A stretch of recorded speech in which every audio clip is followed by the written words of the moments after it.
Nagtamo ng bali sa kaliwang brasong isang panadero sa Pasay matapos maipit sa makina na pangmasa ng tinapay. Pahirapan po ang naging pagsagip sa kanya. Balitang hatid ni Jomer Apresto. Aligansin po niya, taga-kuya. Boss, natanggal na. Hinilit na lang.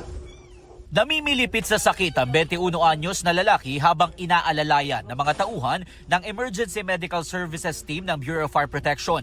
Ang lalaki, isang panadero na naipit ang braso sa dough roller machine sa pinapasukan niyang bakery sa Barangay 179 sa Maricaban, Pasay. Ayon sa BFP Pasay, inakala nila noong una na simpleng ipit lang ang nangyari. Pero nang makita ang kalagayan ng lalaki, kinailangan pa ng karagdagang EMS personnel. Gumamit ng hydraulic cutter ang BFP habang dahan-dahang inangat ang braso ng panadero. May deformity po kasi naipit po nga po siya sa roller machine po. Tapos sobrang in pain siya. Yung pain scale po niya is 10/10. Saka may yung bleeding din po niya medyo malala. Kaya kailangan namin i-control din po yung bleeding bago po dalhin sa hospital po.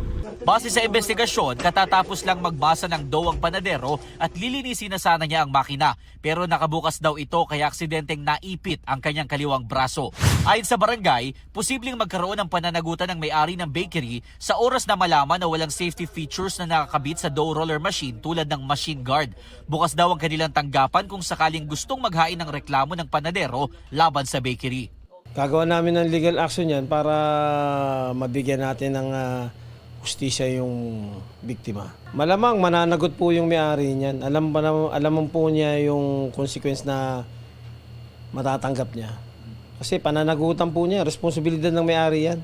Hindi humarap sa media ang may-ari ng bakery. Gayunman, sinabi niyang sasagutin nila ang pagpapagamot sa panadero na nananatili pa rin sa ospital. Jomer Apresto nagbabalita para sa GMA Integrated News.